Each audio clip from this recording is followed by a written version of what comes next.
네, 그래서 우리 동구, 한마디로 광주죠.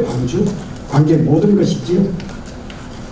우리 모두가 어머니산, 우리의 주산 모산이라고 하는 무등산, 올곧게 뻗어있는 곳이 우리 바로 동구고, 5.18 썰어낸 상처, 상흔도 많이 남아있지만 5.18의 정신이 살아 숨쉬는 곳, 바로 광주입니다.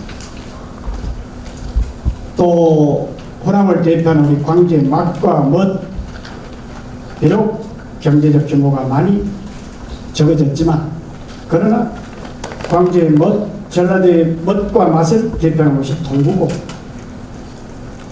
이런 동구 여러가지 시련과 어려움 속에서 가장 큰 시련 5.18을 썰어낸 상처 가슴에 안고, 그럼에도 불구하고 보다 밝은 내일을 향해서 한 발짝 두 발짝 뚜벅뚜벅 걸어오신 정말 사랑하고 자랑스러운 믿음직스러운 공직자 여러분에게 마음을 다해 존경과 감사를 먼저 올립니다. 오늘 강의 제목이 일어나라 빛을 비춰라 이렇게 되어 있는데, 한마디로 말씀 올려서 again, let's go, again, 다시 한번 let's go, 뛰자 가자, 허리띠 졸라 매고 신발끈 동에 매고 let's go, 한번 뛰어보자. 뭘 위해서? 동국민 위해서, 이 나라 대한민국 위해서 한번 우리 동구가 뛰어보자, 이렇게 이해하시면 좋을 것 같습니다. 부제로 꿈과 도전 그리고 이룸, 그래 돼 있잖아요. 꿈이 없는 백성은 죽은 백성이다, 그런 말도 있지요. 창조하는 꿈이 아니고 마음의 소망, 목표, 드림, 꿈 중에서도 빅드림, 꿈을 꾸고 그리고 그 꿈을 이룩하기 위해서 도전하고 장차는 이뤄내자 하는 내용으로 지금부터 한 90분가량 이렇게 속강으로 강의를 하도록 해보겠습니다. 먼 사진 하나 제가 가져왔어요. 보시는 것처럼 우주에 관련된 사진입니다. 혹시 여기에 보이는 티끌, 이 점, 이게 뭔지 혹시 아시는 분? 어떤 분이 말씀하셨어요? 왜 일어나서 우리가 군대 조직은 아니지만 그래도 뭐 관등성이랄까 소속이랄까 뭐 집 같은 거 이렇게. 보행교통정책과 이창원. 그러면 지금 어디 뭐 과장님? 정무관. 아마 머지않아 팀장 되실 것 같아요.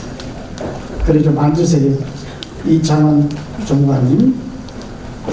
틀림없어요. 우리가 살고 있는 지구입니다. 어떤 게 찍었냐? 이게 찍었어요. 보이저 1호거든요.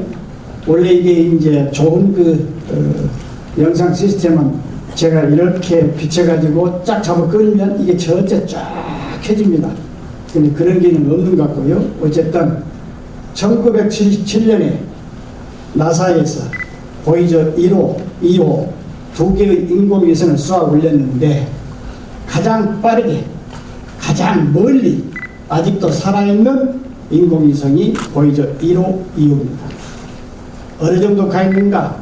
240억 킬로미터에 가 있어요. 태양계를 진즉 벗어나서 태양과 또 다른 별 사이, 그 성간, 별성자, 태양과 다른 별 사이를 시속 평균 초속 19km로 가고 있습니다. 그런데 언제 찍었냐면 1990년에 우리 지구로부터 60억 km 떨어진 점에서 그 위치에서 찍었거든요. 60억 km 떨어진 점에서 찍었어요. 우리 지구에서 태양까지 거리가 혹시 얼마인지 아세요? 와, 멀지요. 멀지만 숫자로 표현해 보니까 1억 5천만 킬로미터밖에 안 돼요.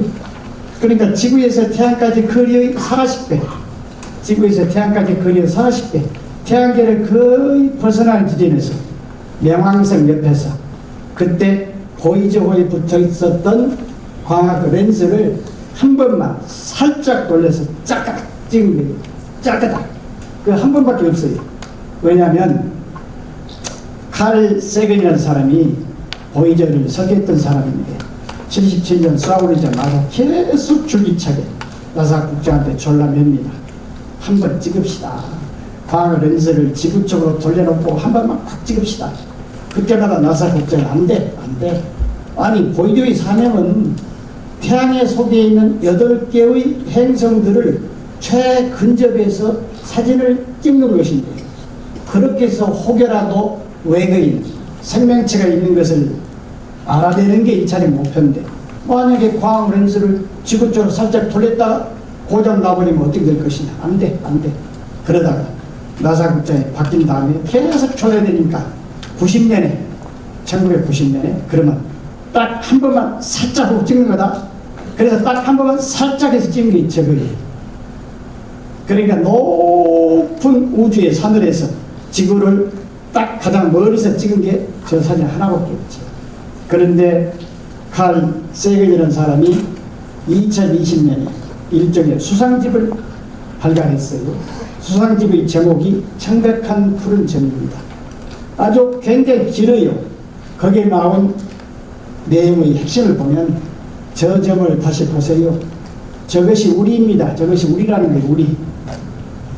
우리가 살아가고 존재했던 모든 인류가 저곳에서 삶을 영했습니다. 여기 쭉 나옵니다. 왕도, 노예도, 부자도, 가난한 사람도, 우리 할아버지도, 그 선대도 모두 저곳에서 살았습니다. 쭉 나옵니다. 태양빛 속에 부여하는 먼지의 티끌 위에서 살았던 것입니다. 여기 보면 이렇게 붉은 이 빛이 띄어 있잖아요. 이게 렌즈, 광학 렌즈에 태양빛이 반사돼서 나온 이 붉은 빗줄기입니다. 여기에 띄어 있는 티끌이죠. 티끌. 여기 살았다는 거예요. 이 사진을 접하고 여러분 어떤 생각이 드세요? 저는 두 가지 생각이 들었어요. 한없이 미약한 존재. 내가 갈수록 적어지는 겁니다. 원래 키가 내가 적은 편이지만 아까 보니까 우리 임 청장이 나보다 조금 큰 것 같기도 하고 적은 것 같기도 하고 비슷한 것 같기도 하고 한없이 적어져. 마지막에는 흔적도 없이 게다시 홀씨 하나 정도 적어져. 그러다 또 생각하니까 내 몸에 있는 게 모든 게 우주에서 나왔거든요. 우주. 우리가 27개의 원소로 구성되어 있습니다. 27개 원소 중에서 가장 많은 게 산소. 우리 몸에 65% 차지하고 있어요. 산소 다음에 탄소, 질소, 수소 이렇게 가거든요. 칼슘도 있고요. 인도 있고요. 27개. 그런데 우주 속에는 98개의 원소가 있거든요. 98개의 원소 중에서 27개가 날라가고 우리한테 온 겁니다. 그러니까 우리는 우주 사람이잖아요. 그러니까 또 한편 장엄한 꿈, 원대한 꿈, 우주가 나하고 함께 있는 거야. 엄청난 큰 꿈이 또 마음속에 새겨져. 한없이 작아졌다가 한없이 큰 꿈을 꾸게 된다. 내가 여기서 질문 하나 내겠어. 아까 지구라고 맞으신 분 머지않아 팀장이 확실히 될 거예요. 다시 한번 일어나 봐요. 귀하고 고향이 어디요? 광주. 좋은 곳에 태어났구나. 그다음에 광주를 조금 더 넓히면 또 어디? 전라남도를 넓히면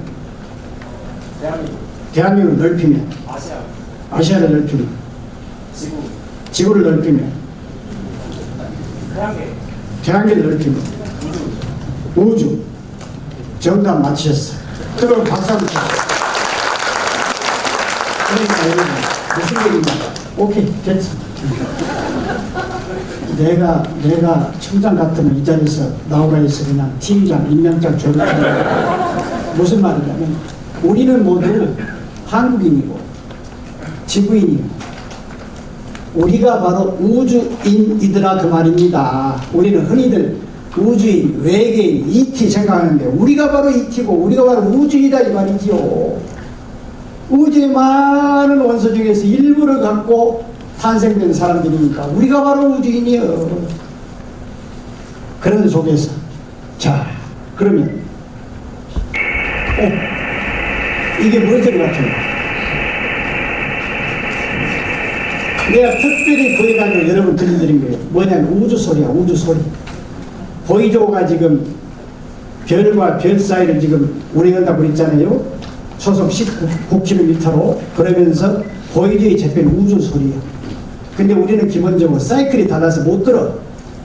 여러분 생각해 보세요. 지구가 지금 차전하면서 공전하고 있잖아요. 근데 지구의 차전 소리가 얼마나 클 겁니까? 우리하고 사이클이 달라서 못 듣는 거죠. 우주소리.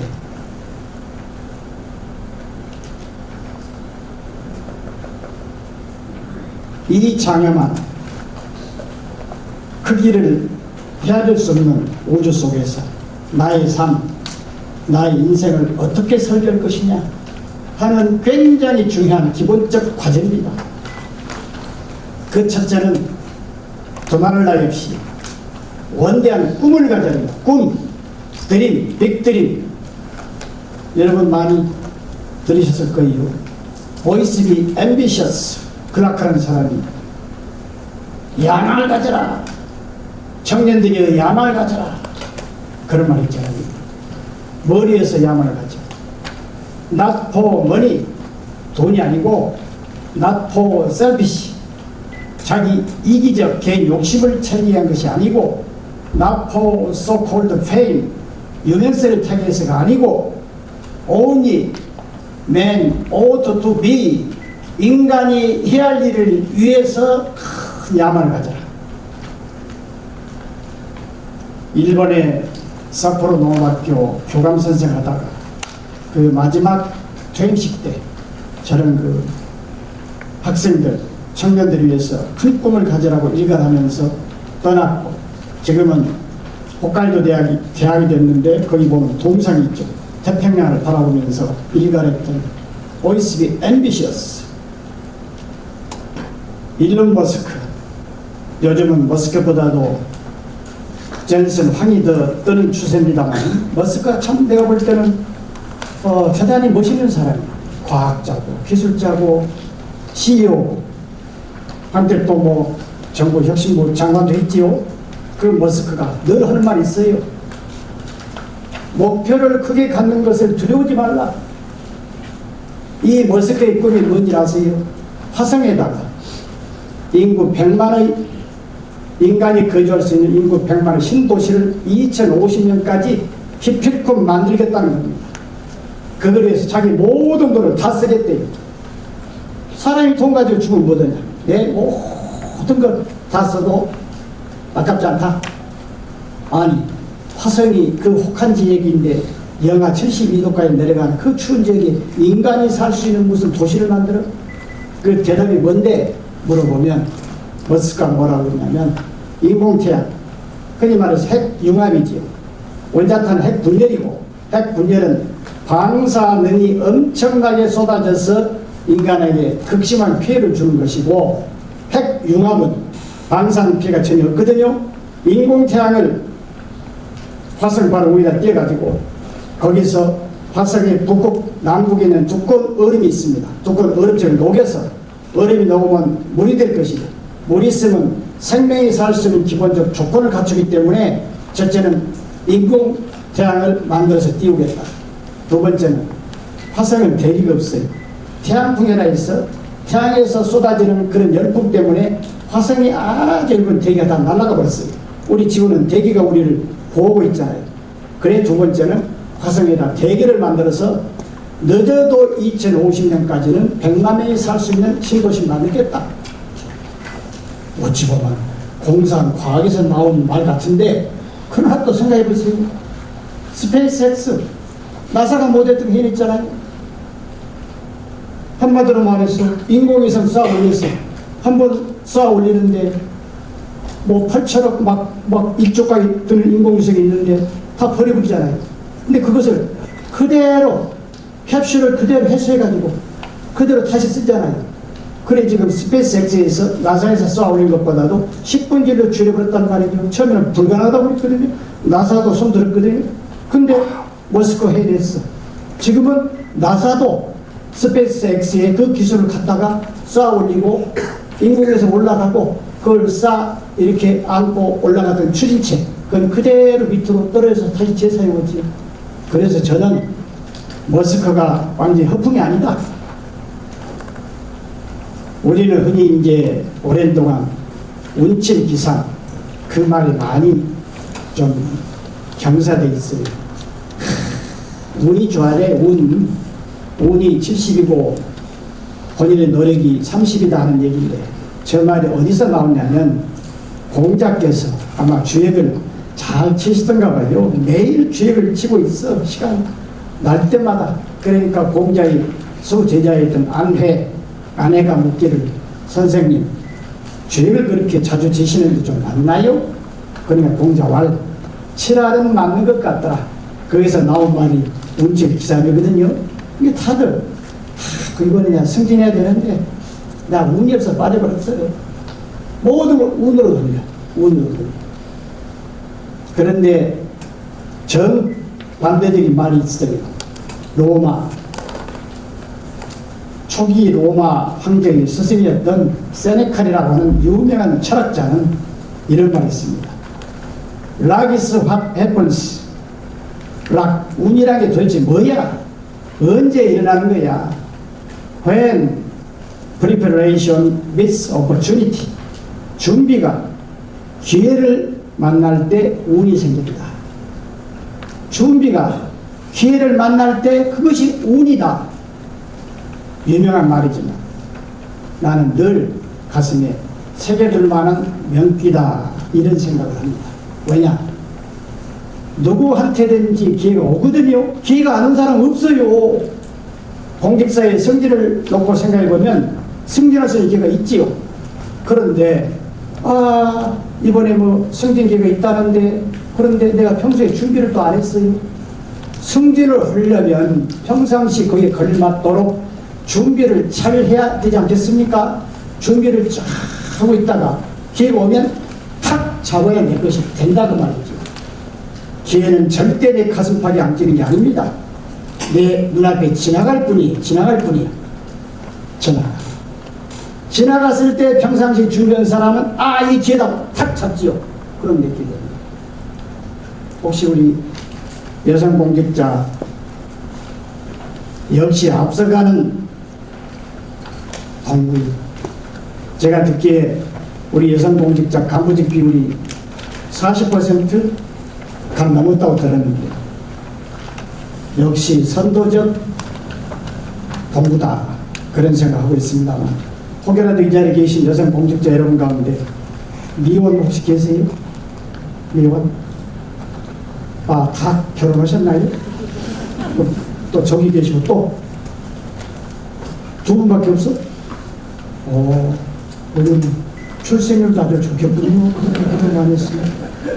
혹여라도 결혼을 해야 되겠는데 내가 결혼을 특별히 안 해야 할 이유는 없는데 하는 분이 있으면 좋은 남자 있을 때 확 잡으시라고요. 그게 기회예요. 저 사람이 내 남자인가? 어쩌다가 보면 세월 지나버리고 한참 지난 다음에 그때 그 사람이 좋았는데 그러면 안 되거든요. 그래서 기회를 확실하게 잡는 게 운이다. 그 기회는 내가 평상시 준비로 시한다 하는 것을 여러분께 꼭 좀 들려드리고 싶고요. 두 번째는 향기 나는 사람. 안창이가 불렀던가요? 꽃보다 사람이 아름다워. 이런 사람 있잖아요. 나는 자꾸 우리 인택 청장한테 전화를 찾아오고 싶어. 만나서 차 한잔하고 싶어. 좋은 사이. 우리 사이 혜태 사이거든. 근데 어떤 사람은 마주보게 만나. 아이고, 그냥 이 자리 빨리 피하겠는데 이런 사람도 있어.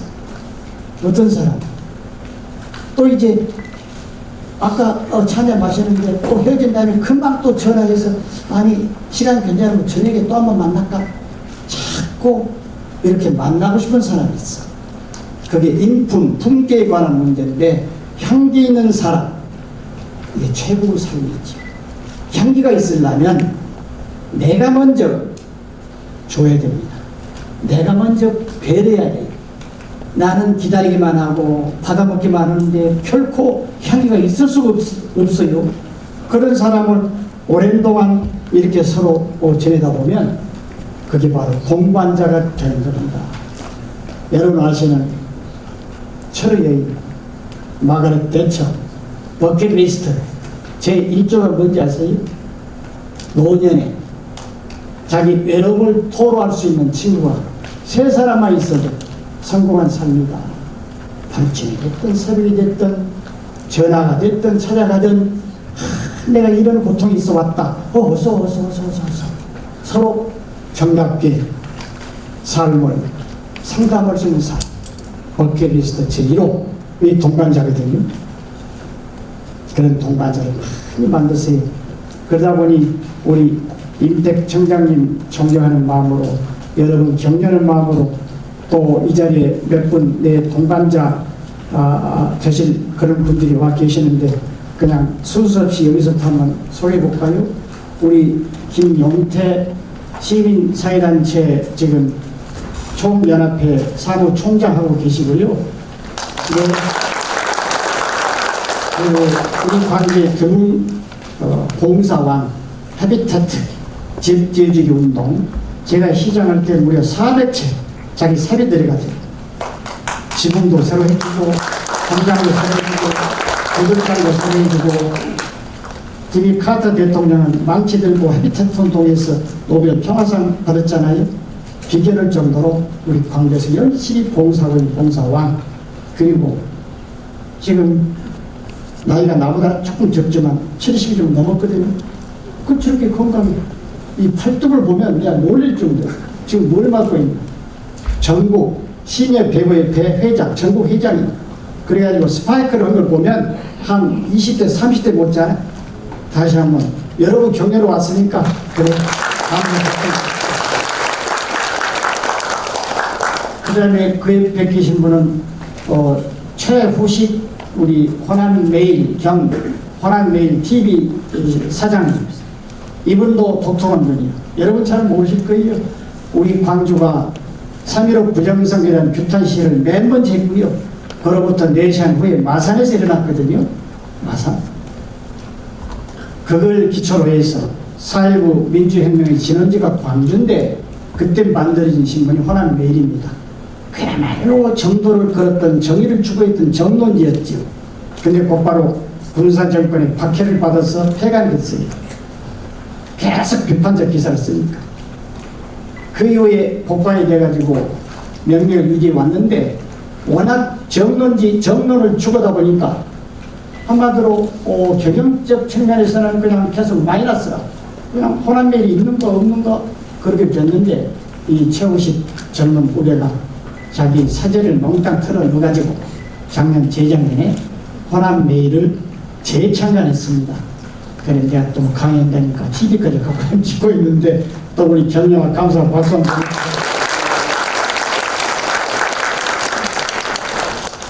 그 다음에 이제 여러분이 너무 잘 아시는 이화영 우리 참 동구의 큰 얼굴이지요. 큰 지킴이지요.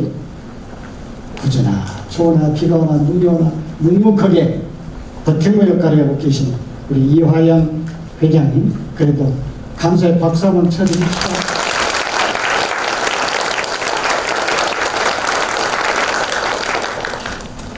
그 뒤쪽에 계시네요. 그 다음에 이제 저와 함께 공직생활 했는데 여러분도 아실지 모르겠어요. 임희진 무등산 국립공원 만드는데 한마디로 주역을 하셨고요. 1등 공신 역할을 하셨고 그리고 종합건설 본부장 하시다가 퇴임하셔서 지금은 정말 광주 하나의 원로 지도자로서 열심히 봉사하고 사시는 우리 임희진 본부장.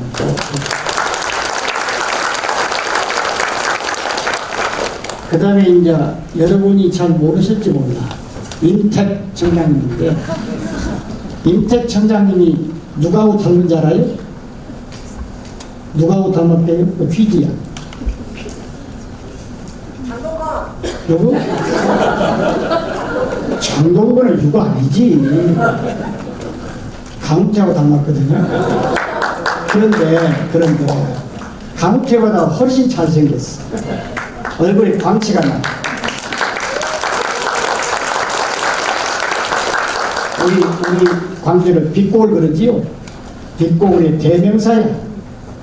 임택 청장님.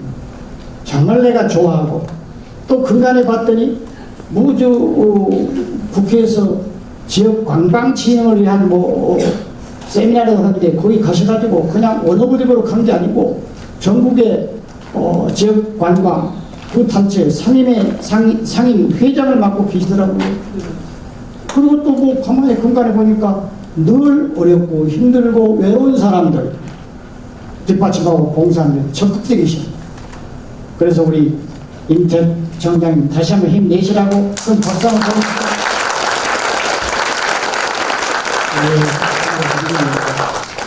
그리고 오늘 이 멋진 동구가 있도록 우리 모두 함께 노력했으니 우리가 서로가 서로를 위하고 격려하는 위해서 큰 박수 한번 칩시다. 그 다음에 이제 여기 한번 보세요. 흑진주 미모의 흑인 여사 88 서울 올림픽 때 3관왕을 이룬 분이죠. 그리피스 조이너 지금도 그 기록을 못 깹니다. 100m 세계 신기록, 200m 세계 신기록, 그리고 400m는 개주니까요. 금메달 3개를 땄어요. 88 올림픽 폐막 때 기자들이 전부 스포트라이팅 전부 그리피스 조이너한테 달려가서 아니 어떻게 해서 세계 신기록 3관왕을 세웠습니까? 그 비결이 뭡니까? 그러니까 조이너 왈 아니요 나는 그냥 평소처럼 바다에만 이렇게 높게 흔들고 다녔어요. 그런데 오늘따라 태양빛이 내 등을 떠밀면서 계속 태양이 내 그냥 등을 떠밀어서 나는 저절로 더 신나서 이렇게 팔다리를 휘저었더니 내가 그냥 1등으로 신기록을 세웠다고 말하지 않냐고. 후회 없는 삶이 가장 중요한데 나의 삶이 저때는 내 가족의 사회, 국가의 지구촌에 더 크게는 우주 전체에 흔적을 남기는 삶, 공명을 일으키는 삶. 그러려면 첫째는 마인드 컨트롤, 두 번째는 건강한 육체, 바디, 세 번째는 두 번째가 가슴, 하트, 뜨거운 열정, 세 번째가 바디, 네 번째 가장 중요한 것이 소울, 정신, 하늘과 미지의 세계와 늘 소통하면서 기도해야 돼. 기도 속에서 자기 갈 길이 정해지고 자기 무한한 능력이 생기고 자기 건강이 증진된다. 그게 그리피스 조인의 하나 진리죠. 그러면 강태 당신은 뭘 했냐? 할 일이 많지요. 많지 않겠습니까? 조금 전에 아바가 본 I have a dream, I have a dream. 나는 꿈을 갖고 있다. 나는 함께 부를 노래를 갖고 있다. 꿈을 꾸고 노래를 부르면 천사가 나를 도와주더라 하는 좋은 노래죠. 아바의 I have a dream. 먼저 한번 들어보시고요. 그러면 공직은 도대체 뭐냐? 공직은 뭐냐? 인생을 그렇다고 치고 공직은 여러분 뭐라고 생각하세요? 한마디로 추격하면 공직은 봉사하는 자리다. 왜? 가운데 당신이 그렇게 주장한 거예요? 아닙니다. 우리 공동체의 최고 규범인 헌법에 명시가 돼 있어요. 저기 뒤에 나온 것도 아니에요. 앞에 나와요. 헌법 7조에 딱 이렇게 돼 있어요. 보세요. 공무원은 국민 전체에 대한 봉사자이며 봉사자라는 거예요. 국민의 봉사자. 국민에 대해 책임을 진다. 결과에 책임을 진다. 그 말이지. 그리고 7조 2항을 보면 공무원의 신분과 정치적 중립성은 보장된다. 공직자 여러분, 국민에 대해서 봉사하십시오. 대신에 직업공무원제 정책 중립성 보장합니다. 이겁니다. 누구에 대해서? 국민에 대해서 봉사하십시오. 대통령에 대해서 봉사하는 게 아니에요. 국회의원에 대해서 봉사하는 게 아니에요. 여러분은 당연히 동국민에게 봉사하라는 겁니다. 동국민에게. 그리고 결과에 책임을 져라는 거죠. 어찌 보면 간단한 것 같지만 어찌 보면 정말 우리 모두 가슴속에 새겨야 할 명기입니다. 사실은 정치적 중립성이 보장이 안 되면 얼마나 귀찮겠어요. 우리 광주는 대부분 민주당 압도적 지지라고 있으니까 민주당 권리당 하나 찍어주세요. 그러면 또 야당에서 와가지고 국민의힘에서 와가지고 우리도 한 주장을 찍어주세요. 굉장히 귀찮지 않겠어요. 그걸 철저히 막고 있어. 또 국민에 대해서 봉사하라는 엄청난 청구를 구입받았는데 중간에 잘라버려 이유도 없이 해지시켜버려. 그러면 공직사회가 안정적겠어요? 직업공무원 제도. 이 막대한 권한을 준 대신에 의무는 다른 거 없다. 그저 국민에게 봉사해라. 봉사해라. 콜링과 잡이 이렇게 미국 구분이 됩니다. 콜링은 부름을 받았다는 뜻이죠. 역사의 부름, 신의 부름, 국가의 부름. 그래서 콜링이라고 그래요. 퍼블릭 서번트, 대표적으로 공직자를 콜링이라고 그러죠. 잡은 그냥 먹고 사는 직업을 잡이라고 합니다. 행정의 최고 가치는 뭔가? 투만을 나입시 국민이죠. 국민. 우리 헌법에 규정되어 있어요. 제1조 2항을 보면 대한민국의 주권은 주인된 권리는 국민에게 있고 모든 권리는 국민으로부터 나온다. 법규가 그렇게 안 돼 있거든요. 과거 관행이 그렇게 안 돼 있거든요. 그건 핑계에 불과하고 주권자인 국민이, 주권자인 동국민이 원하면 원하는 대로 법을 뜯어고치고 규정을 뜯어고치고 관행을 뜯어고쳐라 그 말입니다. 그것만 가슴에 간직하면 여러분은 1등 공직자. 봉사라고 그랬는데 봉사 도대체 뭐냐? 두 가지로 말할 수 있어요. 사랑과 헌신.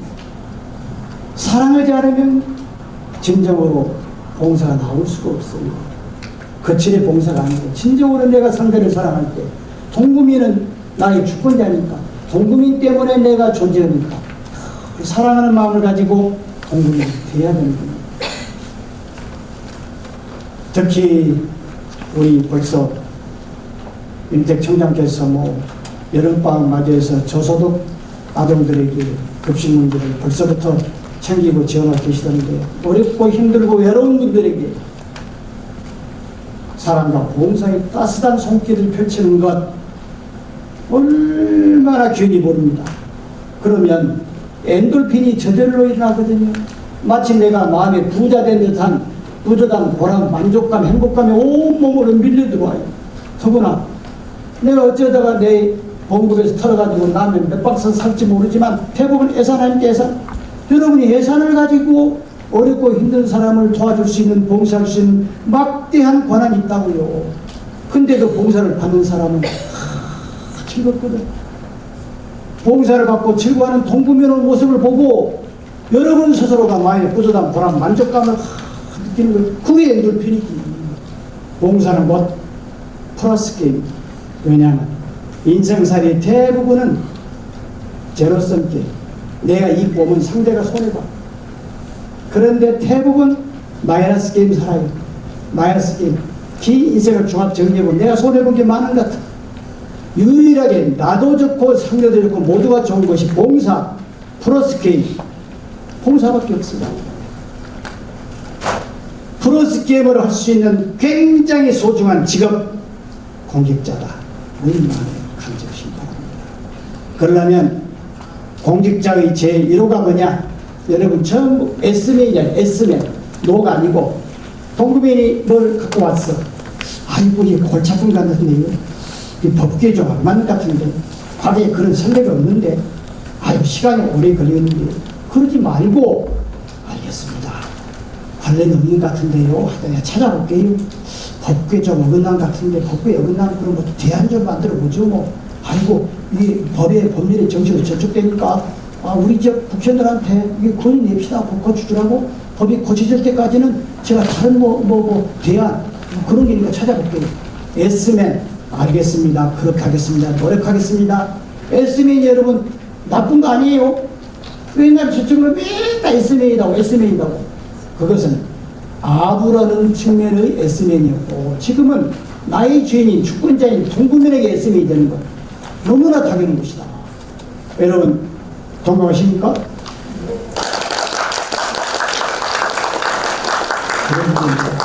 공직자 여러분보다는 공직자 여러분을 격려하기 위해서 오신 우리 이화영 회장님 특히 박수소리가 하고 나의 동반자들 박수가 더 커. 다시 한번 동의하십니까? 조그만 사례좀 한번 들어보세요.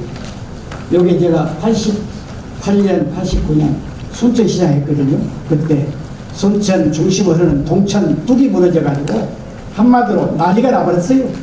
그래서 가장 큰 문제가 뭐냐면 그때 이제 인명피해도 많았고요. 근데 가장 큰 문제가 이 반지하 내지는 지하상가가 전부 물에 다 잠겨버렸어요. 그러니까 이제 상인들이 상품이 다 물에 잠겨버렸기 때문에 피해가 막시 보잖아요. 근데 우리나라 재해관련 큰 맹점이 농업재해대책 중심으로 돼가지고 그것도 겨우 종자 때 뭐 한마디로 말해서 개량복구가 아니라 원상회복이라는 그런 명분하에 조금 주는 거거든요. 상가 피해는 없어요. 겨우 융자만 했죠. 융자. 그것도 무이자가 아니고 돈 받으면서 이자 받으면서. 그러니까 상인들 입장에서 말이 안 되지요. 시장이 아무리 전 세대에 편견을 했어요. 죄송하다고. 그러나 어찌됐든 간에 법이 이렇게 돼 있다고. 그러나 법이 이렇게 되기 때문에 법을 어길 수는 없고 다른 데 대안을 열심히 찾아보겠다고. 그러면서 여기저기 이웃 돕기 성금을 많이 모아가지고 나름대로 해드렸지만 그야말로 도적지역이지요. 새벽에 피지요. 그런 거 몇 번 되겠어요. 그런데 매일 다니면서 그냥 흙탕 속에 물 속에 그냥 전부 가재두고 창적거리고 닦아주고 그냥 그릇도 씻어주고 그런 봉사활동 하다가 그 이제 지하상가에 들어가서 거기에 옷가게집에 옷이 다 버리고 그랬죠. 흙탕을 튀겨고 망인 자실에서 그 상인께서 하신 말씀이 이거 뭐 반품만 받아주면 참 좋은데 그러더라고요. 그 순간 팍 내 머리를 때려. 아 그렇지. 반품을 시키면 되겠구만. 그래서 전부 순천 지하상가에서 거래하는 시장을 전부 조사했지요. 그랬더니 서울의 남대문시장, 동대문시장, 뭐 광주 양동시장, 심지어는 대구의 뭐 서문시장까지 참 조사했어요. 그래서 편지를 냈어요. 편지를 내가지고 이렇게 엄청난 수위를 당해서 상가의 상품이 전부 물이 젖어버렸는데 이걸 반품 좀 해주라. 이렇게 편지를 보냅니다. 그 다음에 맨투맨으로 해가지고 거기에 전부 이제 지금 따지면 팀장 중심으로 해서 과장, 국장에서 잼매가지고 리스트 가지고 방문해가지고 이 상품이 이러기 때문에 실제 있습니다. 다만 흙탕물에 튀기고 해서 못은 책에다가 뭐 가재도구에다가 또 뭐 가전제품에다가 옷이랑 그런 거 있잖아요. 우리가 할 테니까 반품 좀 받아달라고. 간곡하게 사정했더니 전부 100% 반품 받아줬어. 역시 센스가 있어. 나는 박수치기를 다 기다릴 때 박수를 쳐주고. 그러니까 그 상인들 입장에서 얼마나 내가 고맙겠어요. 한마디로 하나님이지. 만인 자신이라는데 법규다 뭐 그런 제도도 없고. 근데 시장에 나서갖고 그냥 전부 반품시켜버렸으니 얼마나 좋아. 외국 사례인데 너에게서 대공황 직후에 일어났던 일입니다. 라가디아라는 판사가 있었어요. 근데 어느 날 노파가 경찰에 잡혀갔어요. 보니까 절도죄. 그래서 물어보면 예, 제가 손녀 둘을 데리고 살고 있는데요. 지 애미는 집을 뛰쳐나가버렸고 근데 먹을 것이 없어서 기계를 굶다가 내가 어느 빵집 앞을 지나가다가 김이 모락모락 나는 빵이 좀 보여서 내가 그냥 순간적으로 정신을 그냥 잃어버리고 내 손녀줄 욕심으로 그 빵을 훔쳤습니다. 내가 죄는 달게 받겠습니다. 그런데 판사님이나 다른 분이 내 손녀 좀 맡아주세요. 내가 감옥에 들어간 건 좋은데 감옥 들어가 버리면 그럼 내 손녀는 누가 보살필 겁니까? 그래 라가디아 판사가 방명을 못 치고 5분을 고민하는 거예요. 그냥 고민하고 기도하다가 그 뒤끝에 예,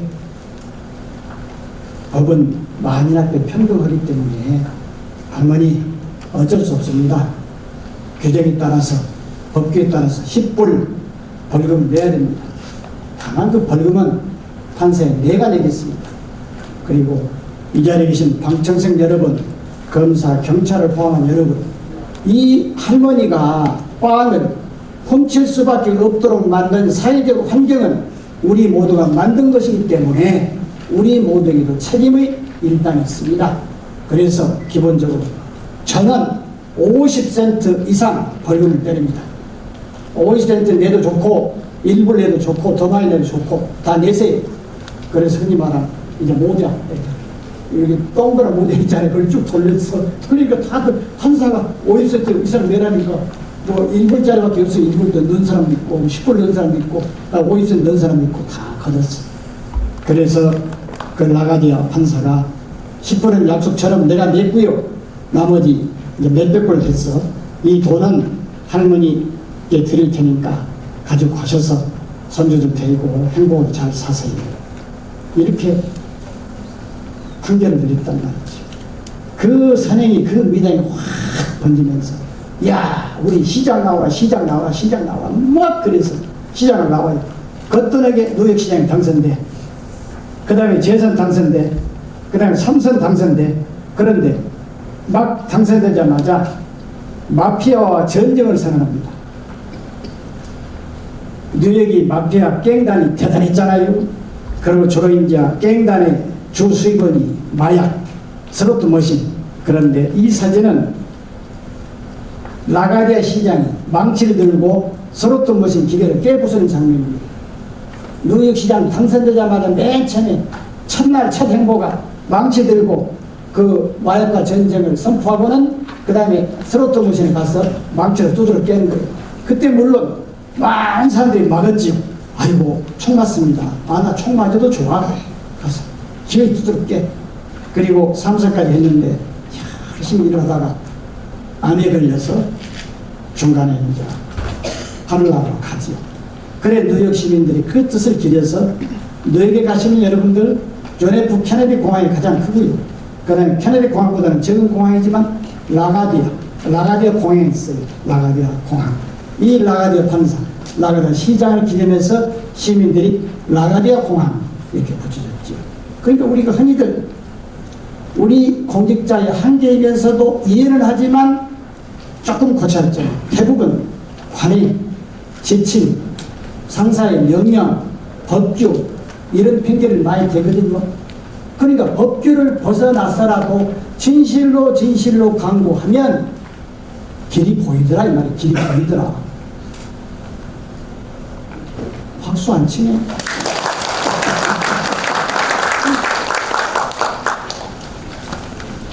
그래 소울 강구하면서 이루겠던 몇 가지 사례가 있는데요. 여러분 잘 아시는 기아 챔피언스 필드 공식 명칭은 광주가 들어갑니다. 광주 기아 챔피언스 필드. 역대 시장이 공약했지. 왜냐하면 64년에 만들어진 학생 야구장. 광주이고 고등학교 야구 잘했잖아요. 학생 야구장. 비좁고 낮고 사고 많이 나고. 그러니까 역대 시장들이 야구장 새를 짓겠다. 나도 2010년에 민선욱이 시장 오면서 공약했지요. 믿는 사람이 없어. 돈이 엄청나게 드는데 역대 시장 공약 안 했까? 이 비리공자 공약이지. 근데 나는 하여튼 공약하면 약속하면 죽게 하면 살기로 기회해냅니다. 기회해내. 그래서 이제 고민을 하지. 시비 갔다가도 간단하죠. 그러나 시 재정도 안 좋은데 그건 바람직한 방법이 아니에요. 민간인에게 지어달라고 그래? 민간이 그냥 공짜로 지어주겠어요? 반대급부가 있어야지. 그럼 반대급부는 뭐겠어요? 특혜를 줘야지. 그 바람직이지 않아. 국비를 따오는 건데 국비를 어떻게 따오지? 그때 마침 체육시설 설치하는 법률이 개정이다. 개정. 뭔 얘기냐? 원래 88 올림픽 잉여 자금 그걸 가지고 체육진흥기금을 만들었고 그 체육진흥기금을 가지고 국가 체육시설을 새로 짓거나 개소하거나 보호선을 썼거든요. 근데 지방 출신 국회의원들이 왜 그렇게 국가체육시설만 쓰는 거야? 지방체육시설도 쓰자. 자꾸 그래가지고 신축은 안 되고 지방체육시설을 개보수에 지원할 수 있다. 이렇게 됐단 말이죠. 그런데 이제 고민이야. 어떻게 하지 하는데 이쪽에 조그마하게 보이는 게 지금 현재도 있지. 학생 야구를 썼던 원래 있었던 광주 야구장. 이것을 만약에 헐어버리거나 이것을 손대면 우리가 코리안 시즌을 한 3년간 못 오거든요. 바람직이잖아. 그럼 이것을 어쨌든 살려놓고 여기가 이제 한마디로 종합운동장. 전라남도 광주시였기 때문에 전라남도 도민체전을 여기서 했거든요. 그래 종합운동장이고 주로 축구장을 썼는데 그러면 여기 어딘가를 조금 정리정돈해서 새로 넣을 수 있겠다. 그래 이제 그럼 스탠드 일부를 조금 남기고 어떻게 해볼까? 그런데 설계가 도저히 안 나와요. 전체를 할 수밖에 없어. 그리고 여러 가지 많은 장점이 있지만 우리 광주의 챔피언스 필드가 우리나라 최초로 지금도 유일하게 동북 방향으로 여기에 이제 마운드 있잖아요. 이 마운드 여기서 타자가 때리는 이 타자 서가고 요 피차가 넣는 이 마운드하고 이렇게 선을 그어서 이렇게 일직선이 이제 동북 방향이 가장 좋습니다. 그래서 세계 야구협회에서 권장하거든요. 왜냐하면 동북방으로 해야만이 햇빛이 비교적 괜찮아. 타자의 눈에 적게 들어가요. 근데 우리 광주밖에 없어요. 근데 여기 좀 기왕에 있는 학생 야구장 전체 쓰려면 이것은 이쪽에 전광판 얘가 있잖아요. 이 동북방이 아니지요. 여기 동북방인데 여러 가지 장점이 있지만 어쨌든 간에 이거 어떻게 기어이 이것을 했냐 그러는데 이게 땅값이 아니라 걷는 밤에도 1,000억이 들어가요. 1,000억. 아침에 출근할 때 들려보고 퇴근할 때 들려보고 왔다 하는데 성광천 팥떡 눈에 띈 게 있어. 팥떡 눈에 띄고 와 저걸 살린 데였구나. 그게 뭐냐 바로 이겁니다. 이거 여기 원래 스탠드가 있었고 스탠드 뒤에 이게 뭐냐면 성화봉송대. 왜냐하면 우리가 종합운동장이었고 거기서 마라톤 대고 입상했기 때문에 성화대가 있어야 할 거 아닙니까? 성화봉송대가 지금도 있어요. 성화봉송대가 있어. 그래서 내가 와 저걸 살리면 되겠구나 해가지고 딱 그림을 그려가지고 며칠 전에 그만뒀죠. 유인천 장관. 그때도 MB 때도 문화체육부 장관이었어요. 유인천 장관을 만나러 갔지요. 그래서 그림 도면을 내밀면서 장관님 300억만 좀 주시오 했더니 원래 그 유장관 보면 TV 보면 이러잖아요. 근데 그날따라 내가 좀 도면을 보고 아니 시장님 볼펜 하나 세워놓고 300억 주라고요. 아니 볼펜 아니라 심지라도 그렇지 나는 그 유장관이 도와주려고 그런 건데 나를 도와주려니 뭔 수 있어요? 아니 국비를 도와주려면 근거에 시작하니까 근거 내가 근거를 만들어 드린 거라고 그랬더니 아무래도 그렇지 이거 누가 봐라 신축인데 이거 개보수만 가능한데 신축에 어떻게 줍니까? 아니 이게 동일 지번이야. 동일 지번 번지가 같다니까요. 운동장이니까 어쨌든 간에 이게 성화 봉송되지만 우리 이 장관님은 볼펜이라고 표시했지만 뭐든 간에 살렸어. 이게 따지면 대개축이지 대개축. 근데 나는 안 도와주려면 말고 도와주려면 내가 근거를 드린 거라니까. 그랬더니 허허 이 300을 받아왔어. 제가 사장님을 좀 오시라고 했어. 오셨어. 요즘 이상한 좀 말이 돕니다. 나는 그럴 리가 없다고 보지만 무슨 말이지? 귀하가 영고제를 전주나 군산을 생각한다든가 하기는 군산을 맨날 군산 상고 야구 도시는 도시인데 그럴 생각이 있나요? 무슨 말씀을 전혀 저희들 생각이 없습니다. 그러지요. 그러면 어차피 광주 야구장 기아 야구장인데 돈 좀 내놓으시오. 쓰겠어. 내가 국비 300을 받아왔으니까 300원만 내놓으시오. 그랬더니 기아 사장이 한참 생각하더니 그렇게 하겠습니다. 대신에 네이밍 권한을 주십시오. 네이밍? 그러니까 야구장 이름 짓는다고? 예. 그러세요. 대신에 광주라는 이름 빠지면 안 됩니다. 그래가지고 공식 이름은 광주 기아 챔피언스 필드. 근데 요즘 그 사람들이 광주를 싹 빼고 기아 챔피언스 필드 그러고 있는데 그 다음에 이제 400의 문제. 유니버시아드 대회를 준비하는 과정에서 내가 유니버시아드 세계 소위 피수 세계 대학 스포츠 연맹 그 규정을 봤더니 13개 종목인데 2개 종목을 개최도시 시장이 건의해서 심사해서 허락할 수가 있어. 이거. 그래서 내가 우리 야구도시니까 야구 추가하자. 다음에 양궁은 무조건 우리 1등이니까 양궁 추가하자. 그래서 기존에는 13개 종목에다가 양궁과 야구를 추가했어요. 이 추가가 됐어. 근데 이제 유니버시아드 대회는 국가에서 하는 거란 말이죠. 기본적으로. 그래서 유대의 자금, 사회를 갖다가 야구장에 써버렸지. 그게 천억을 만들어서 절대 말끔을 참 지었어.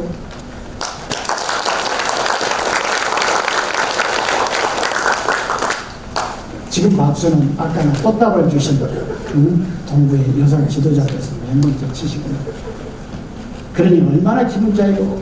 만약에 여러분 말이 그렇다는 얘기지.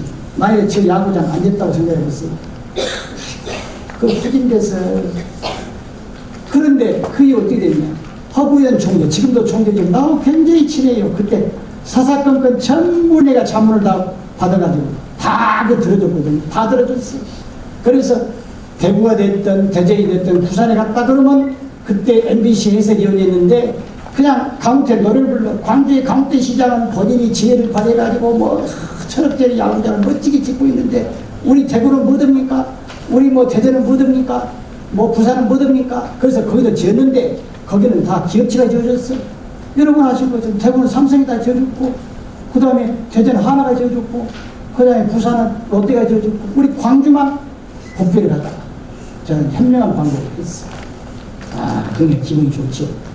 저 자랑이 아니고 여러분 모두가 다 간구하면 진실로 간절하게 원하고 구하면 길이 나온다. 이것을 내가 말씀드리고자 하는 겁니다.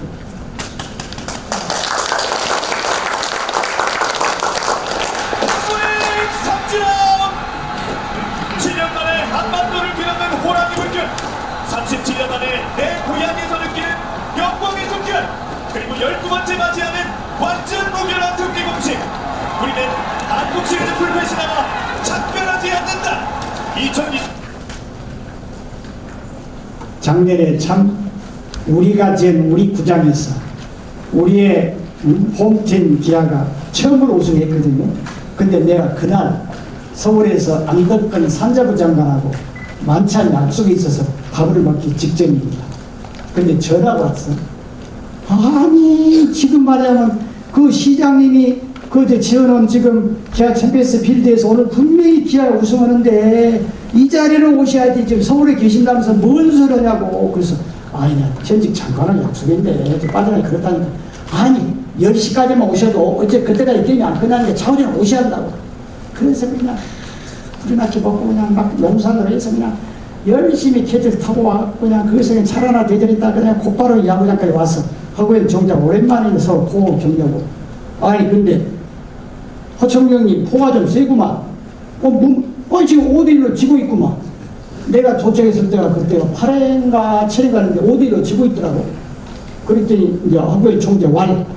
아이 내가 그런 감이 없겠습니까? 분명히 오늘 이깁니다. 두고 보세요. 역전은 한다고요. 그래요? 그래 보는데 결론은 8대5로 이겼어.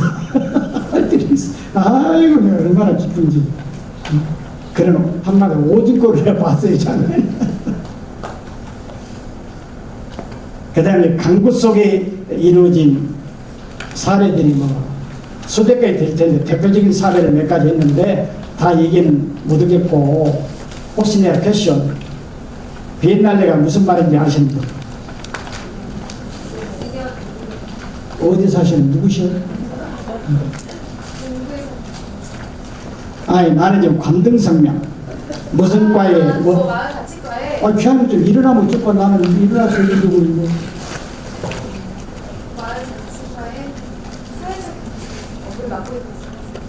뜨거운 감사의 박수 보내주셨습니다. 마찬가지로 팀장 승진의 날이 머지 않았어.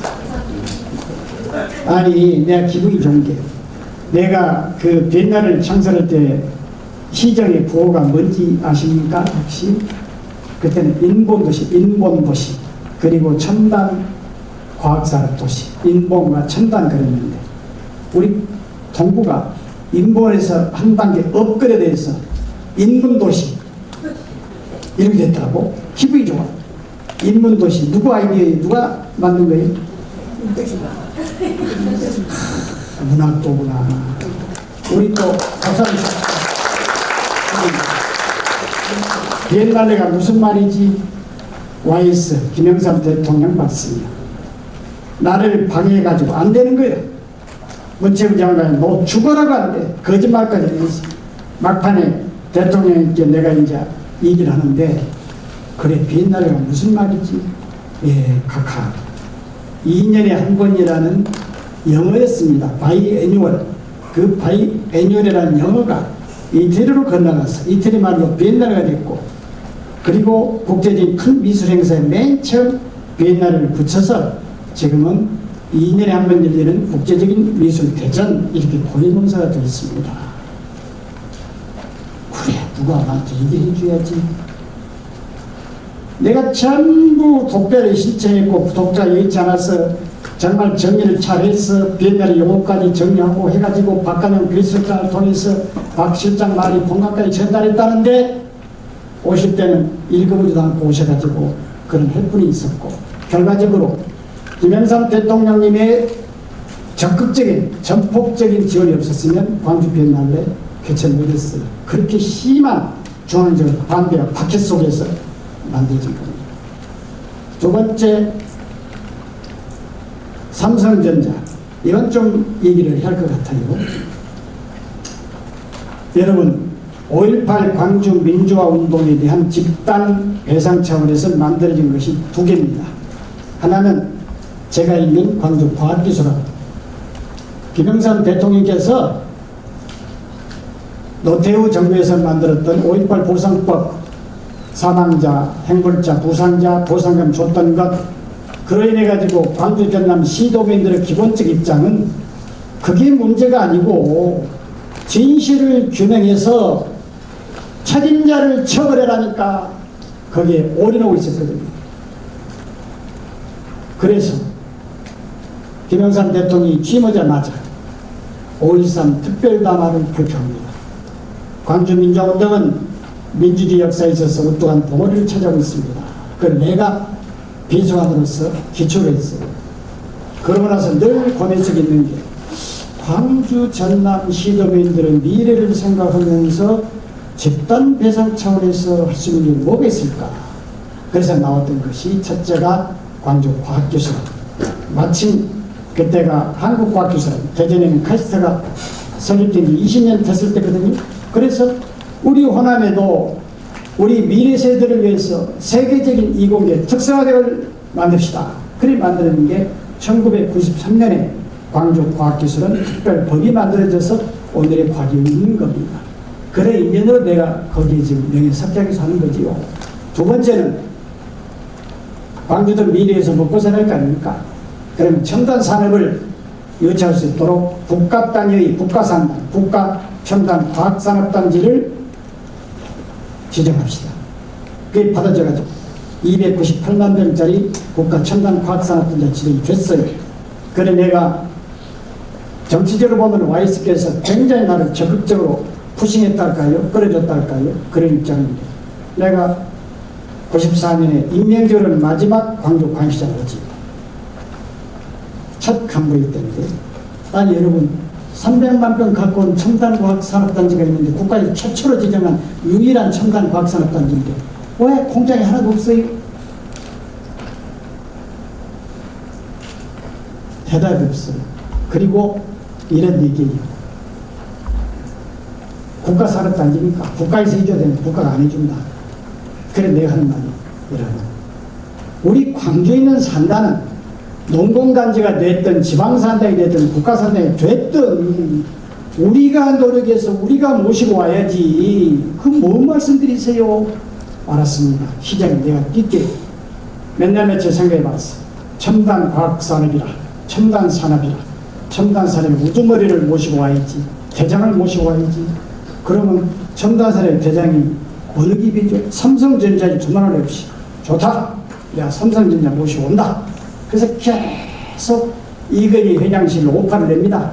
광주 광역시장에 좀 뵙고자 한다고. 그런데 기회를 안 줘요.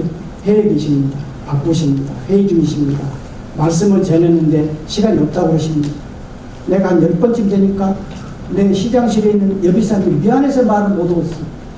여비사가 아무리 이번 회장실 전화해도 상대가 안 먹어주는데 나 혼자 이렇게 혼자 뭐 뛴다고 되나요? 그래서 더 이상 이길 않고 내가 무작정 올라갔어요. 그랬더니 서초동에 본사가 있는데 회장실 근처도 못 가. 딱 막아버려. 사전에 약속이 안 되면 들어갈 수가 없어. 뭐 때문에 오시는가요? 예, 투자 입지권 때문에 왔습니다. 예, 저 몇 층에 투자 부장이 있으니까 거기 좀 먼저 만나시죠. 갔어. 갔더니 흔히 말하는 회전의자에 앉아있다가 나라고 인사를 하니까 여기다 조그만 새끼의자 놓더니 거기 앉으라고 그래.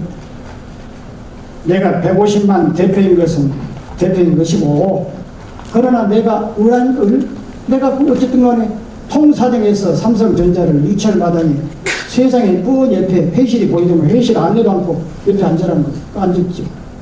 여자이자자에서 본격적인 지방시를 앞두고 정말로 좋은 그 첨단 과학산업단지를 만드는데 우리 첨단사의 대표주인 삼성전자 꼭 모시고 싶습니다. 예, 시장 땅값이 얼마지요? 네, 우리가 직접 분양하는 게 아니고 토지개발 공사가 분양하는데 57만 원입니다. 네? 여기 평택 가면 40만 원짜리 좀 셌거든요. 40만 원짜리 땅이 그냥 넓으래요. 아, 그러면 생각해 보십시오. 이 서울에서 평택까지 누가 멀리 광주까지 갑니까? 땅값도 57만. 아이고, 우리 삼성이 문제가 아니고요. 다른 대기업 안 갑니다. 아주 망치로 내가 그냥 내 뒤통수를 사정없이 두드려 맞아버린 기억이야. 할 말이 없어. 아, 그렇습니까? 내가 미처 몰랐네요. 소말 않고 나왔지. 서울을 씩씩거리면서 이제 여기 토계공 그 광주 전남 본부장 그분이 나덕에 본사 사장까지신 분이요. 그 이제 모셔가지고 자, 어떻게 해서 54만 원인지 원가 계산 좀 봅시다. 그랬더니 자본이자 4% 붙였지. 정부에서 해줘야 할 하수정말 처리장도 거기다 얹혀놨지. 전입들은 얹혀놨지. 심지어는 한전 그 인입선 전신주도 거기다 얹혀놨지. 아니, 여기서 이렇게 빼면 될 거 아니에요. 앞으로는 뭐 중앙에 방침 그래서 알았어요. 그놈을 열심히 뛰어가지고 딱 4개월 만에 37만 원을 다쳤어요. 다시 그 부장한테 갔어요. 그랬더니 그 부장이 깜짝 놀랍니다. 와, 젊은 시장님이 대단하시네요. 아니, 4개월 정도밖에 안 된 것 같은데 아니 54만 원짜리 37만 원에 다쳐버렸네요. 와, 예, 땅값은 충분합니다. 그래도 광역시 아닙니까? 땅값은 충분하네. 이제 전무한테 갔어. 전무가 아, 그렇지 않아도 부장한테 들었는데 열심히 뛰시다고 말씀 들었습니다만 땅값도 굉장히 좋네요. 그 정도가 아주 뭐 좋고요. 그런데 광주는 비행장 있긴 있지요. 네, 비행장 있습니다. 근데 국내선이죠. 네, 국내선입니다. 우리는 국내선 갖고 안 돼요. 왜요? 우리 제품은 고가 제품이라 국제선이 있어야 되거든요. 그래서 전기 여객 노선이 부족하면 차들이 전세기라도 뜰 수 있는 국제선 허가가 받아져야 됩니다. 아, 그렇습니까? 내가 국제선 만들죠. 그 힘들 겁니다. 그때부터 죽으라고 뛰었어.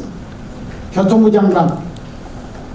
그 당시에 YS가 내가 1급 배송을 할 때 워낙 YS가 적극적으로 내가 근영은 들어주고 내가 보고도 자주 오고 그래서 소문이 다 나가지고 장관들이 다 나를 다 알죠. 근데 오명 장관은 나는 해줄 텐데 나한테 권한이 있는 게 아니고 사실상 국방부 장관한테 권한이 있어. 국방부 장관이 국제선 기회를 주면 나는 강 시장 원하는 대로 노선해줄게. 파리가 됐든 누기 됐든 그 다음에 알아서 해라. 국방부 장관 나를 안 만나는 것을 억지로 만났어. 그랬더니 국방부 장관 말 하이고 지금도 우리 제1전투 비행단 공군들 훈련 시간이 부족해서 기왕에 국내선 그 노선 자체를 시간을 좀 줄여야 할 마당에 국제선을 좀 늘려달라고요? 전혀 불가능합니다. 한마디로 말이 안 돼. 시가 안 막혀. 어렵사리 만나는데. 그래서 제자를 만났고 왔지. 근데 그것도 우연의 일치인지 모르지만 어쨌든 새로운 상황이 정해졌어. 뭐냐? 우리 광산구에 그때는 광산군이었죠. 광산구로 바뀌었고 송정 읍쪽에 우리 시민단체 회원들이 머리띠를 둘러매고 전투비행장 물러가거라. 시끄러서 못 살겠다. 보상도 제대로 안 해주고 날이면 날마다 이게 우리 도저히 못 견디겠다. 되모르기 시작했어. 가만히 지켜만 봤지. 지켜만 봤더니 이제 역으로 국방부 장관이 전화 왔어요. 와가지고는 아니 광주가 시끄럽던데 왜 그래요? 와서 얘기 좀 합시다. 그래서 이제 그전에는 내가 그냥 만나자고 했는데 본인이 이제 만나서 올라갔지. 아이 어떻게 좀 시장께서 조금 좀 조용히 하도록 할 거 아닙니까? 그래 내가 장관이 뭐라 그럽니까? 나도 명분이 있어야 할 거 아니에요? 그래서 국제선 좀 내주라 했더니 택해버렸잖아요. 지금이라도 국제선을 주시면 그걸 내 명분 해가지고 설득할 수 있지. 짬짬하더니. 그래서 8편을 가져요. 8편을 가져가지고 딱 하니 그래도 우리 고향 여기 이제 취량제비니까 그모에 참 돌아가셨지만 박정구 회장께 전화해서 여차여차해서 8편을 갖고 왔는데 4편을 먼저 가져가시오.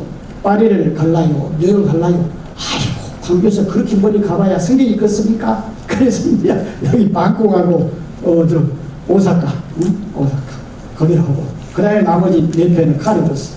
또 갔지. 갔어. 자 원은대로 국제선 다 만들었습니다. 이 양반 보통 사람이 아니네 정말로.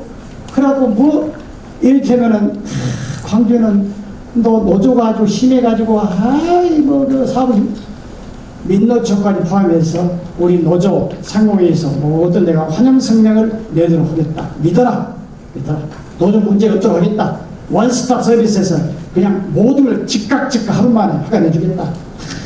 조건을 그냥 또 갔더니 근데 뭐 첨단 산업이라고 하면서 뭐 전봇대가 서있대. 오케이. 내가 지정하라 높게.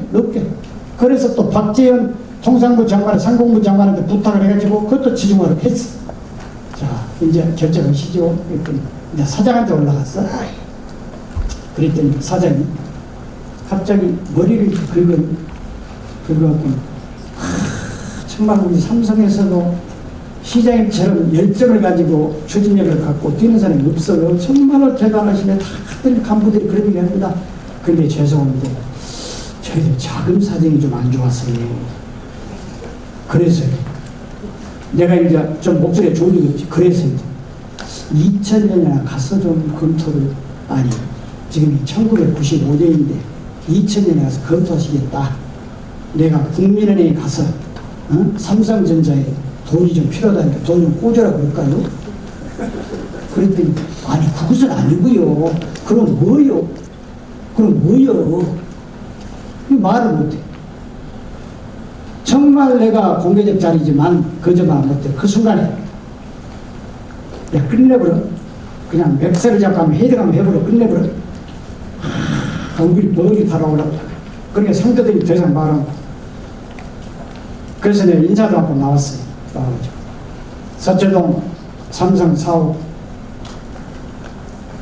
광장에서 하늘을 쳐다봤어요. 여러분 답답하면 하늘을 쳐다봤어요. 하늘을 쳐다봐. 특히 밤하늘 쳐다보면 좋아요. 밤하늘. 하늘을 쳐다봤어요. 이야, 어떻게 하지? 내가 할 수 있는 모든 일을 다 했는데 삼성이 원하는 것은 100% 들어줬는데 어떻게 하지? 쳐다봐. 갑자기 허공에서 말이지요. 환영 영상이 떠올라. 이영구 국무총리 얼굴에 확 떠올라. 이영구 국무총리가 아니 무슨 일이 아니냐. 진짜 이영구 국무총리가 내 서울대학교 은사예요. 그렇지. 내 은사님이 지금 총리지. 이영구 총리한테 가자 하고는 그냥 계신가 안 계신가도 알아보지도 않고 무조건 총실로 갔어요. 갔더니 내 명함을 내미니까 총실한다. 그래서 들어갔더니 아이 그래 강시장 오랜만이야. 근데 소식도 없이 갑자기 왔어. 내가 그럴 일이 있어 왔습니다. 그래가지고 앉아. 그런데 앉기도 전에 내가 앉아서 서가지고 내가 뭐 공개된 자리라 더구나 TV까지 찍는다는데 육조문자 쓸 수는 없고 어쨌든 서가지고 종인이 삼성 엑엑엑엑엑엑엑 칩니다. 아이 사람아 갑자기 오자마자 안 깨더니 뭐 그냥 그렇게 험한 말을 해. 아이 삼성 뭐라니까요? 아니 이게 뭐야 이 사람아 앉아서 얘기해봐. 그래 앉아가지고 서름의 복받쳤던 것을 전에 땅값이 비싸다 낮추고 뭐 국제선 만들고 뭐 전봇대 어째서 지하로 넣고 그냥 노조직하고 그냥 다 들어줬는데 이제는 자금이 부족해서 2000년에 이렇게 검선단 아닙니까? 근데 내가 사기를 당한 거죠. 사기를 삼성인한테 사기친 거 아닙니까? 그래서 내가 오늘 내려가서 삼성 제품 불매운동을 진행합니다. 이 자치단체 장이 직접 내가 머리띠 둘러매고 그럴 텐데 아마 시끄러울 거예요. 그럴 때 총리님이 그런 사정이 있는 줄 아시고 좀 널리 조금 잘 좀 저를 위해 주세요. 그랬더니 이 사람아 시장이 시민단체가 그런 자들을 막아야지 자네가 앞장서면 되겠는가? 아니 내가 그렇게 지금 기만을 당했다니까요. 그래도 그렇지 그건 안 돼. 그래서 내가 하늘의 시장 100년의 시장 나는 그러랍니다.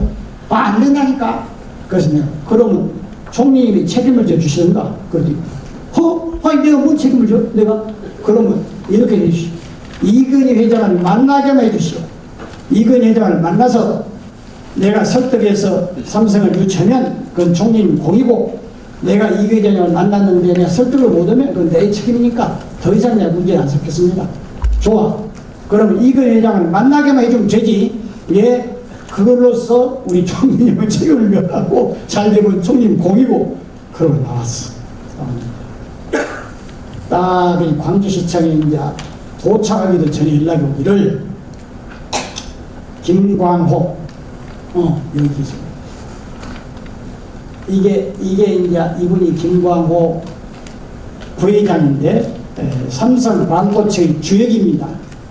반도체도 모르는 분이 이병철 회장께서 성실하고 정말로 믿을 만한 사람이라 이 김광호 사장을 반도체 분야 부회장으로 시켜서 네가 하여튼 죽든 살든 알아서 해라 해서 3년 만에 반도체 흑자를 이룬 대단한 분이에요.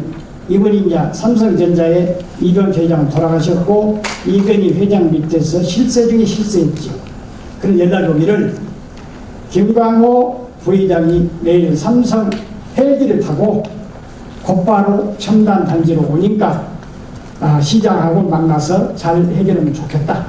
이건희 회장은 모든 정권을 김광호 부회장한테 줬으니 결정을 지어라. 그래서 이제 나갔을 거 아닙니까? 아까 누구 들으니까 4시부터인가 뭐 회의한다고. 그렇죠. 그러니까 앞으로도 한 15분은 더 해도 되겠지? 안 된가? 여러분 청장님이 괜찮다고 그랬어요. 우리 청장님에서 박수 한번 칩시다.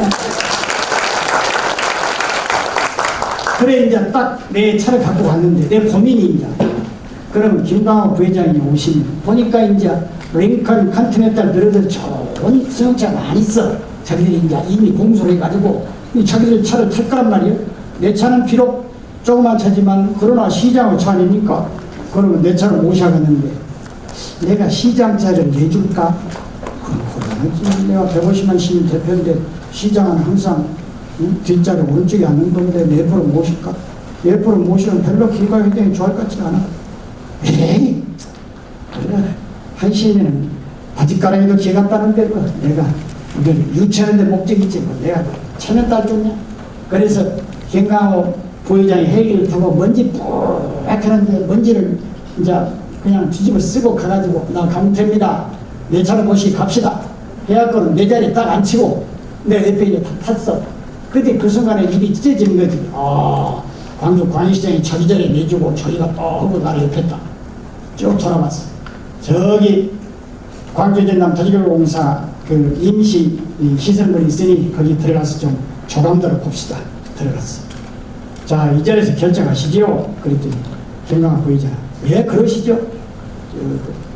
예 저기 나-2부로 저걸 사겠습니다. 그게 이제 최초로 팔아먹었어. 13만 평. 파수 친구. 그래 오늘은 삼성전자가 있는 것이고 내 전략에 맞아가지고 대장을 모시고 오니까 나머지는 시와, 그 다음에 LG 15만 병 팔아먹었고, 그 다음에 지금 저 엠코라고 돼 있죠. 그때는 아남반도체. 그분은 참 훌륭하신 분이에요. 설립자가 김향수 어르신인데 저쪽 강진분이죠. 지금은 큰아들 김주진 씨가 세계적 미국 시민권자고 세계 80개 공장이 있어요. 그 중에 하나가 엠코 코리아. 엠코 코리아가 인천하고 광주에 있는데 광주에 최초로 만들었죠. 근데 어쨌든 15만 병 팔았고, 그리고 나는 이제 임명님 맞추고 떠났는데, 유감스러운 것은 첨단 과학산업단지나 첨단 아파트단지, 첨단 술집단지로 바꿔버렸어. 왜 그러냐? 토대부 입장에서 내가 할 때는 이렇게 분양을 내가 직접 해서 해줬는데 그거로 분양 안 된단 말이야. 그러니까는 자꾸 이제 뭐 이자가 어떻습니다. 그러니까 시에다가 이제 압박을 하고 또 요청을 하는 거지요. 요 그냥 산업용지를 주거용지로 바꿔주세요. 또 아파트 질서는 3종으로 바꿔주세요. 또 뭐 상업시설로 바꿔주세요. 그러다 보니 당초 계획보다도 아파트가 많이 늘어나 버렸고, 당초 계획보다 술집이 많이 늘어나 버렸어요. 그래서 대한민국 최초의 첨단 과학산업단지다라는 기도 속에 광주를 방문한 사람들은 혹평하기를 첨단 술집단지구만. 마음이 아파요. 지금 비록 그때 분양이 안 됐더라도 갖고 있고 버티고 있었으면 지금 불티나듯이 팔립니다.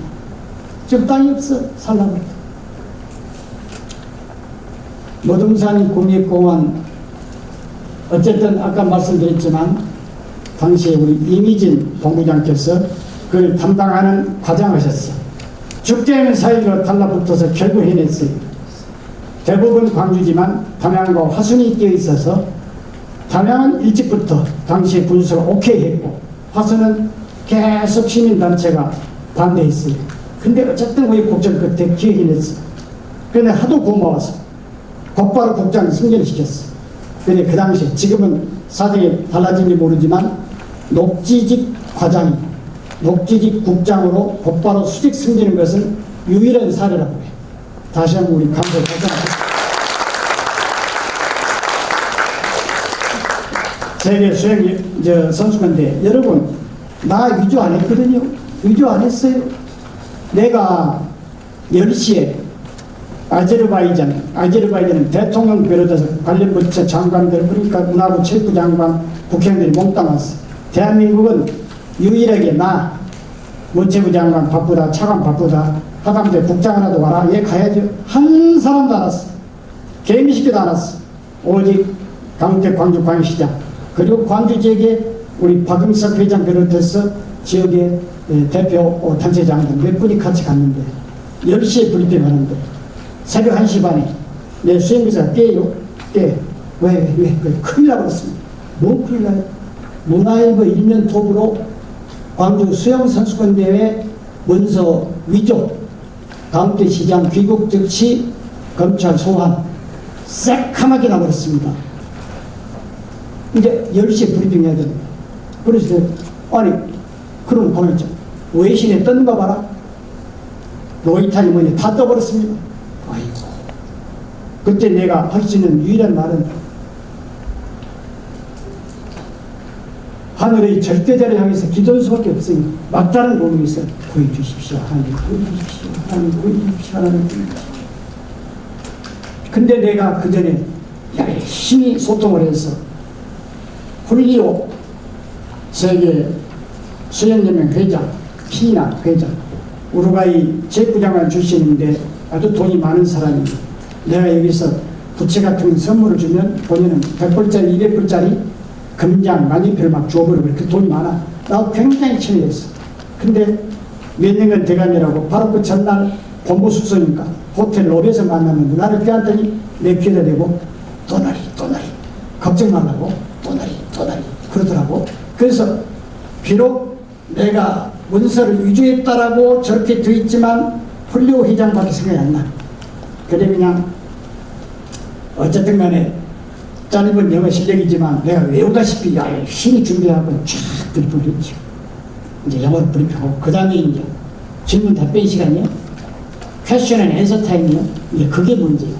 그런데 이제 우리 박용성 당시 대한체육회장도 같이 갔지만 오랜 일 살아서 나한테 고치해 주기를 그 틀림없이 위조 사건 문제를 얘기할 텐데 어떻게 대답하지요? 다른 얘기지 말고 nothing 아주 강하게 계속 nothing 그것만 반복하십시오. 다른 거 설명하지 마십시오. 알았습니다. 김정은 훈련회장이 뭐라고 그러냐면 여러분 질문 답변 시간인데 질문 있어요? 이러더라고요. A형 캐시야? 이러더라고요. 그러니까 거기 이제 심사위원들이 가만히 있다가 갑자기 느닷없이 그냥 의장이 악을 써보단 말이에요. A형 캐시야? 아니 의장이 왜 저래? 오케이 노바디. 자기가 먼저 해. 오케이 노바디. 땡땡땡. 피니시. 질문 답변 끝났다고? 그다음 아저를 뭐 이제는 대통령이 왔다니 대통령 서기가 나가고 돈이 많은 나라 아니고 그런데 이제 그다음에 발표를 보니까 광주 코리아 해서 따왔죠. 그러니까 간절하게 강구하면 뭔가 이루어진다 하는 강조 말씀 드리면서 다시 말씀드리지만 결단코 내가 잘했다는 게 아니고 여러분도 그런 공직의 자세를 갖고 가면 뭐든지 해낼 수 있다 이 말이지. 자, 이것은 안 되겠어. 넘어가겠습니다. 우리 이번에는 나오는 그 한 가지만 표시해요. 리버리안 행진곡을 언제 부른지 아세요? 아시는 분? 리버리안 행진곡을 1980년 5월 18일 불렀다. 그게 맞습니까? 그 전에 불렀다. 또 어디 누가 그랬어요? 역시 그 상을 받을 만하고만. 다시 일어나봐요. 우리 뜨거운 박수 한번 보내주세요. 고향이 어디 가고요? 우주인이라니까 우주인. 고향이 우주여. 100%는 크게 가죠. 맞아요. 영혼 결혼식. 1982년 5월 18일 날 그때 1980년 5월 27일 날 도청을 무차별적으로 파괴했을 때 돌아가셨던 대변인 윤상원 열사, 그분의 연인 전남대학교 종합생장 출신 박기순 열사 두 분이 돌아가셨어요. 하도 애잔해서 부모들이 동지들이 영혼 결혼식을 시켜주자. 그래 영혼 결혼식 때 불렀던 영가의 영가 투쟁가가 아니라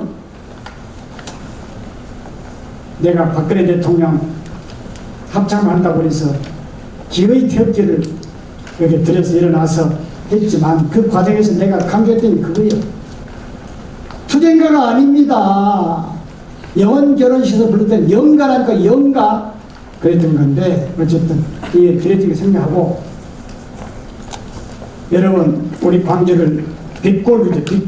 빛골 참 내가 아무리 찾아봐도 이 지구상에서 가장 아름다운 이름을 우리 광주에 붙여줬어요.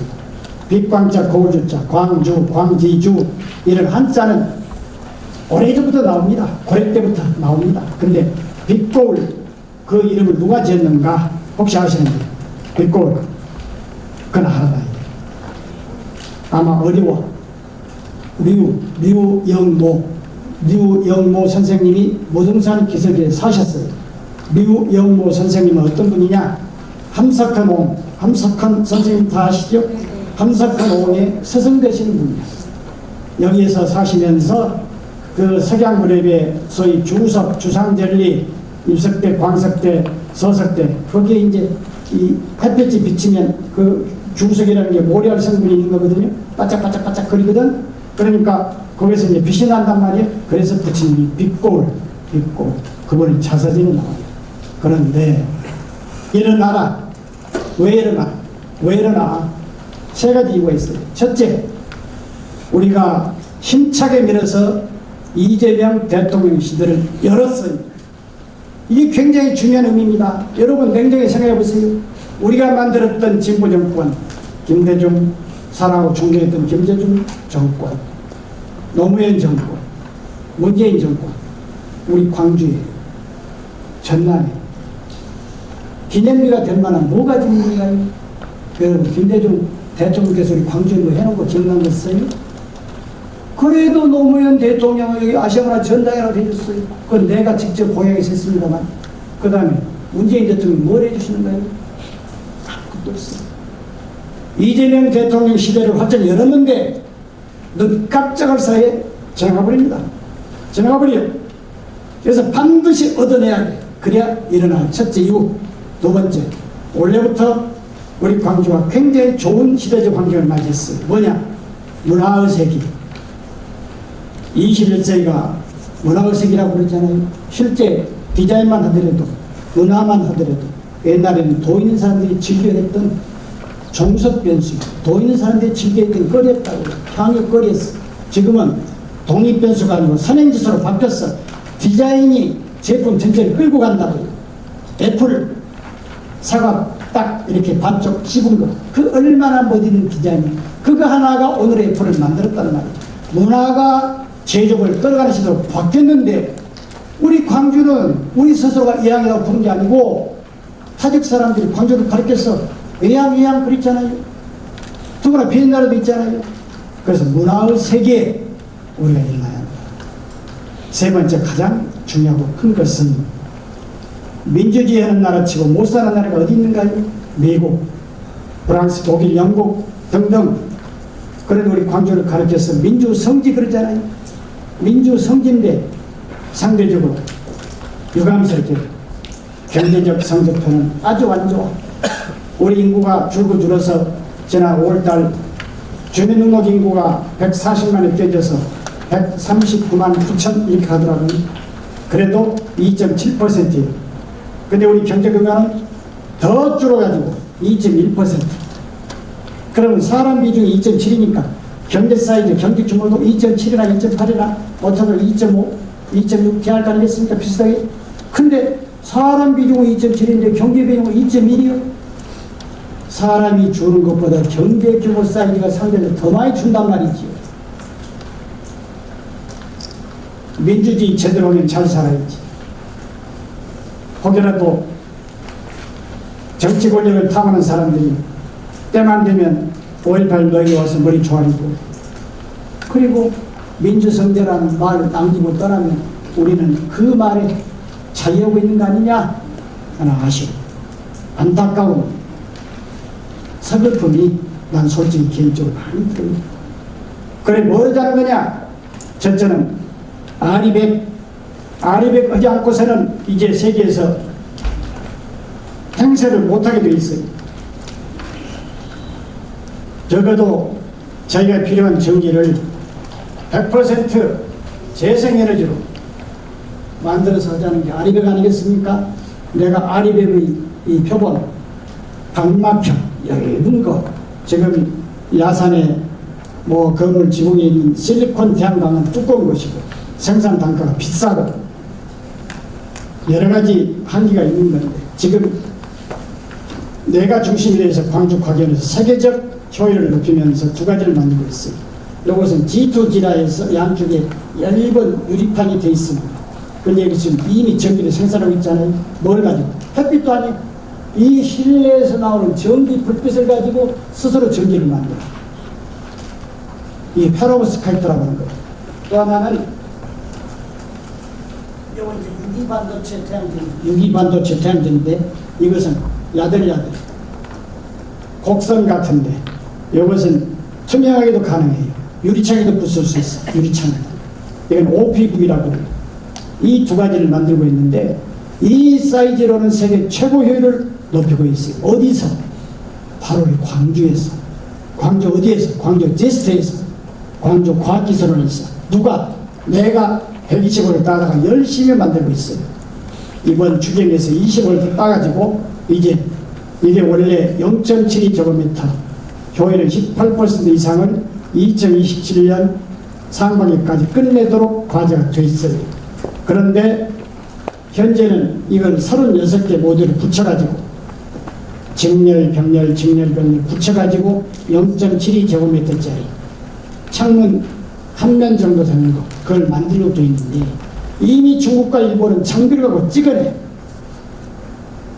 장비를 가지고 탁 평판 코팅 장비를 해서 빵 찍어낸단 말이죠. 그럼 우리는 36개를 붙여가지고 효율이 높다 하더라도 게임이 안 되지. 그래서 이번에 여러 가지 참 노력 끝에 국회의원들이 동의하고 정부가 동의돼서 장비를 살 수 있도록 20억을 추가하고 있어요. 엊그제. 그리고 장비가 들어오면 상당히 빠른 속도로 될 겁니다. 그러면 우리 광주부터 아리백 시범도시를 만들자. 시범도시를. 그러면 UNEP, UN 환경회의에서 아마도 광주를 시범화해서 UN 아리백 시범도시하고 아리백 광주를 보기 위해서 전 세계에서 사람이 찾아올 겁니다. 두 번째는 AI. 우리 동부가 잘하고 있어요. 조금만 발전시키면 돼요. 데이터 센터는 이제 SOC 개념이기 때문에 우리 광주는 물론이고 이미 울산에서 크게 만들고 돼 있고 또 이제 뭐 대구도 만든다고 그러고 많이 만들 거예요. 어쩔 수 없어. 근데 데이터 센터가 중요한 게 아니고 그걸 어떻게 생활 속에 접목해서 쓰느냐 그 문제 아니겠어요? 이미 청소 분야에 AI를 접목했잖아요. 그것처럼 모든 가정에 나는 광주가 그의 동부가 그게 요소 기술은 다 있기 때문에 AI 도우미를 동부의 모든 가정에 배급했으면 좋겠어. 뭐냐? 일어나면 주인님 혈압 괜찮으신데요? 맥박도 좋으신데요? 혈당도 그런 대로 괜찮습니다. 아주 기분 좋구나. 그럼 뭐 어디 뭐 또 좋은 음악 하나 틀어드릴까요? 트로트 한번 들어봐라. 그리고 오늘 뭐 특별한 내가 약속 있는가 없는가 한번 봐봐라. 그 아주 기본적인 거, 그 요소에서는 다 있거든요.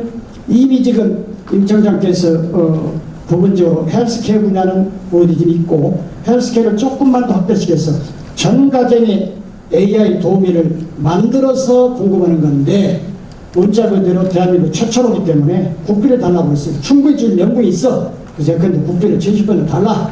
그리고 광주시에서 20% 주라. 나머지 10%는 절반에서 5%는 구비, 5%는 개인이 부담해라. 그러면 예를 들어 한 대에 100만 원씩이다. 그러면 전 그 동부에 다 가정이 보고 보면 유엔에서 볼 때, 세계에서 볼 때 AI를 가장 실용적으로 활용하는 도시 대한민국 광주 동구 이렇게 된다고. 지금 우리가 흉내내다가 뭐가 찢어진다고 그러잖아요. 무슨 뭐 챗 GTP를 우리가 만들고 하나 만드는데 1조 2조 들어가는데 그런 거 신경 쓰지 말고 AI 생활화에 올인해라.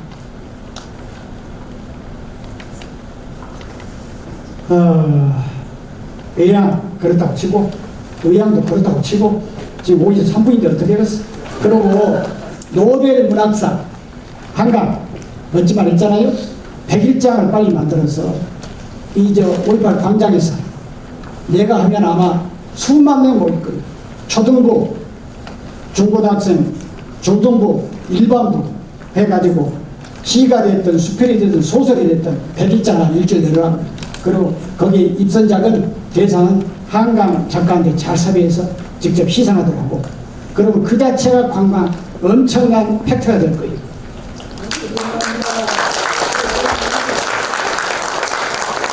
그런데 내가 지금부터가 진짜 되게 큰일 나네. 그런데 뭐 돈을 주면 나는 또 얘기를 해야지 못하겠어.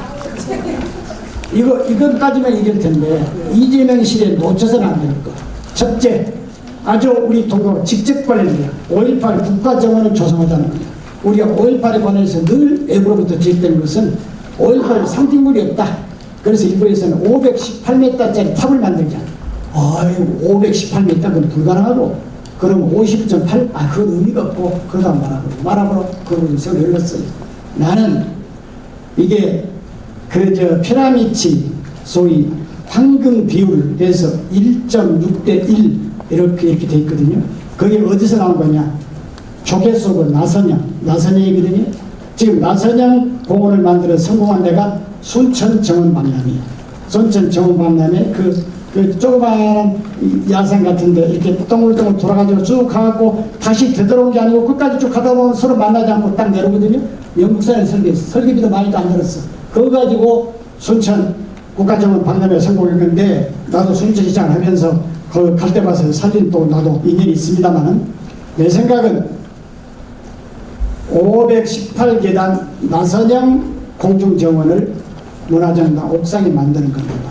이렇게 딱 올라가서 한 계단, 두 계단, 세 계단, 네 계단, 518계단을 쭉 나선형으로 돌아서 돌다 오면 끝이에요.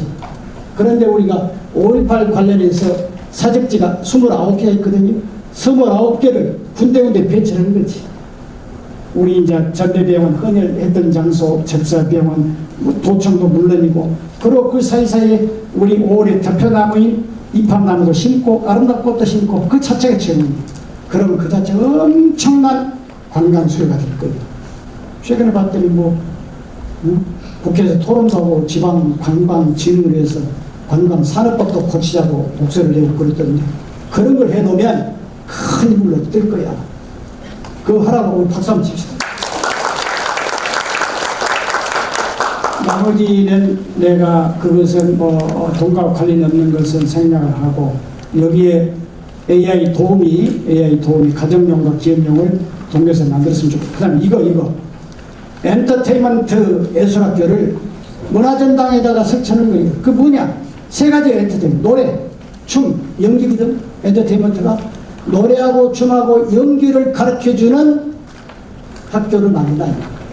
엔터테인먼트 캠퍼스를 문화전당에 넣어가지고 여기서 우리가 BTS도 예를 들면 우리가 배출하고, 그리고 그냥 창도 잘 부르는 사람도 배출하고, 그래 적어도 대한민국에서 엔터테인먼트 쪽으로 행사를 하면 문화전당에 이 스쿨을 졸업했다 하는 평가를 받을 수 있도록 그런 데 관심을 가졌으면 좋겠다 하는 얘기를 하면서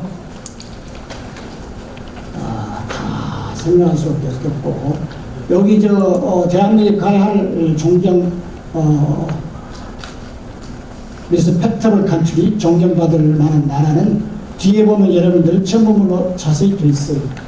세종대왕, 여러분 한번 깊이 보세요. 세상에 세계에서 가장 빨리 출산 휴가 제도를 만든 분이 세종대왕이시고, 무려 그때 130일, 지금 여러분들 90일이죠?